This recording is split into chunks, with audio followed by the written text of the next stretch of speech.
সবাইকে শুভ সন্ধ্যা। আমার নাম আরতি। আমি ইঞ্জিনিয়ারিং এর স্টুডেন্ট।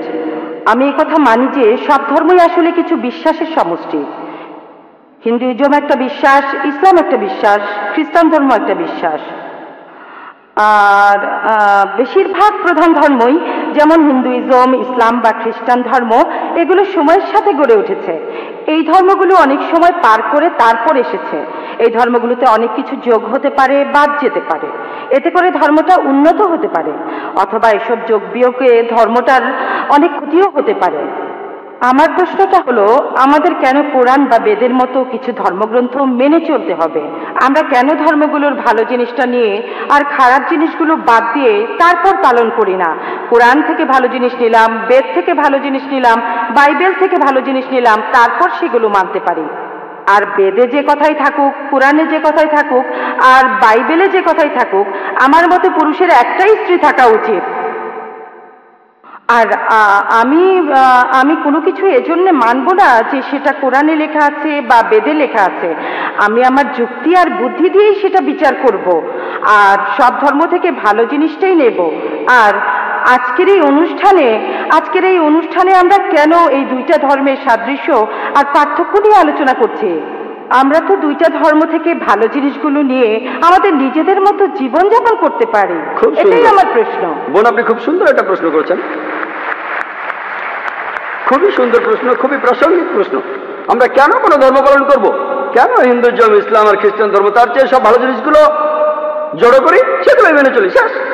কোনটা ভালো কোনটা খারাপ কে বলবে?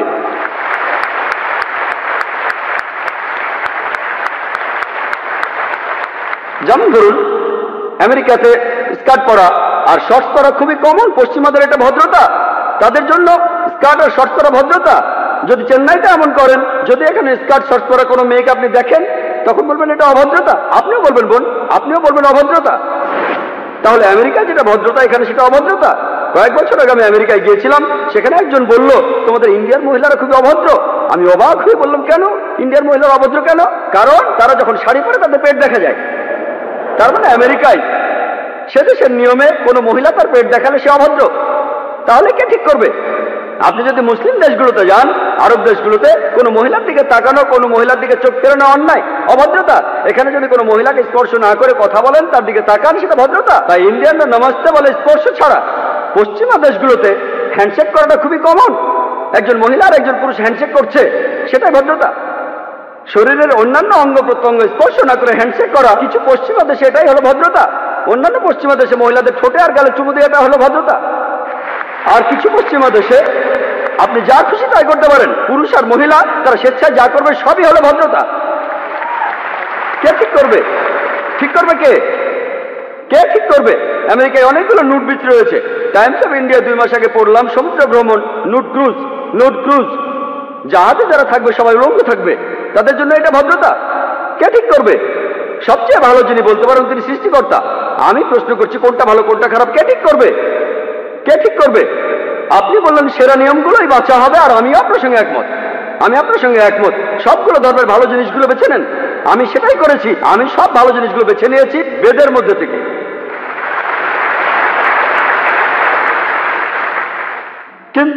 কিন্তু ভালো জিনিসটা আপনাদের জন্য ভালো নয়, এটাই সমস্যা। এই আলোচনাটা আমি করব। আমি চ্যালেঞ্জ করছি সব মানুষকে, ইসলাম ধর্মের মাত্র একটা মূলনীতি খুঁজে বের করুন যেটা আমাদের মানবতার বিরুদ্ধে কথা বলছে। একটা।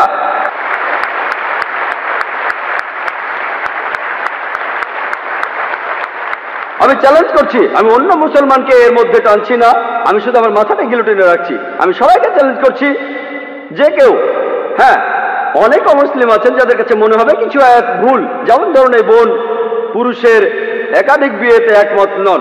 এরপরও বলবো ইনশাল্লাহ আমার উত্তরটা শুনে আপনিও মানবেন, ইনশাল্লাহ মেনে নেবেন, আপনিও একমত হবেন।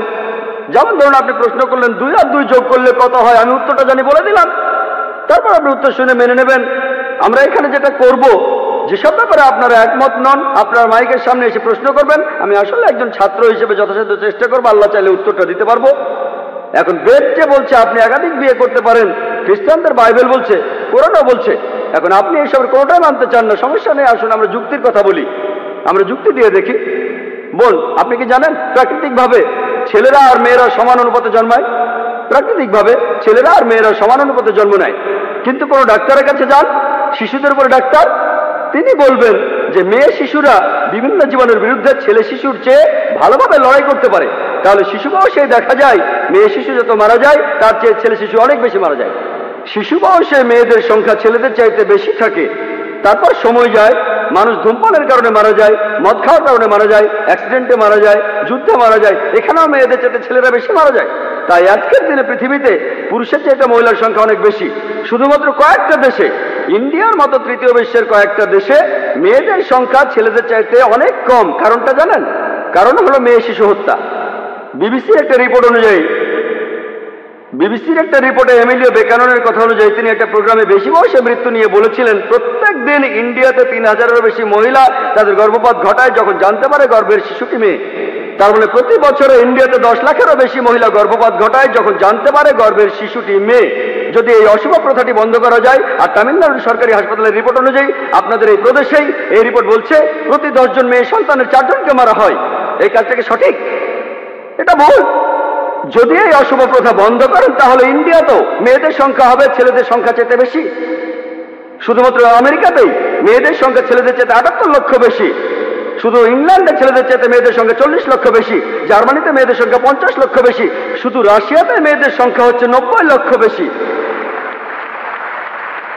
আল্লাহ জানেন পৃথিবীতে মেয়েদের সংখ্যা ছেলেদের চাইতে কতজন বেশি। মনে করুন হাইপোথেটিক্যাল প্রশ্ন, ধরুন আমার বোন সে আমেরিকায় থাকে, অথবা আপনার বোন সে আমেরিকায় থাকে ইউএসএ, আর সেখানকার বিয়ের বাজারে প্রত্যেক পুরুষ একটা করে বিয়ে করেছে। তবুও সেখানে 78 লক্ষ মহিলা থাকবে যারা কোনো জীবন সঙ্গী খুঁজে পাবে না। তাদের জন্য তখন একটা উপায় খোলা থাকে, যেসব মহিলা জীবন সঙ্গী খুঁজে পাবে না তারা হয় কারো দ্বিতীয় স্ত্রী হতে পারে অথবা হতে পারে জনগণের সম্পত্তি। হয়তো বলবেন জনগণের সম্পত্তি, ভাই জাকির এটা খারাপ শব্দ। বোন সবচেয়ে ভদ্র ভাষায় আমি এটাই বলতে পারি, এর চেয়ে ভালো কোনো শব্দ জানা নেই।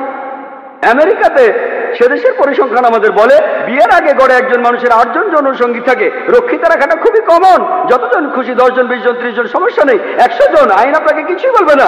যদি আপনার একাধিক স্ত্রী থাকে এই ব্যাপারটা তারা হজম করতে পারে না। কেন? রক্ষিতা হয়ে মহিলারা কোনো অধিকার পান না, এখানে সেই মহিলাকে অসম্মান করা হয়। ইসলামে আপনার দ্বিতীয় স্ত্রী থাকলেও তার সমান অধিকার, তার সম্মান আছে, সবাই শ্রদ্ধা করে। তবে আমি আপনার সঙ্গে একমত, এ ব্যাপারে একমত যে কোনো মহিলা স্বাভাবিক পরিস্থিতিতে তার স্বামীকে অন্য মহিলার সাথে ভাগাভাগি করতে চায় না। আমি একমত বোন, আমি আপনার সাথে একমত। কিন্তু ইসলামিক শরিয়ার মূল কথা হলো বড় ক্ষতি ঠেকানোর জন্য ছোট কোনো ক্ষতি হওয়া ভালো। বড় ক্ষতি ঠেকাতে হলে ছোট ক্ষতি হওয়া ভালো।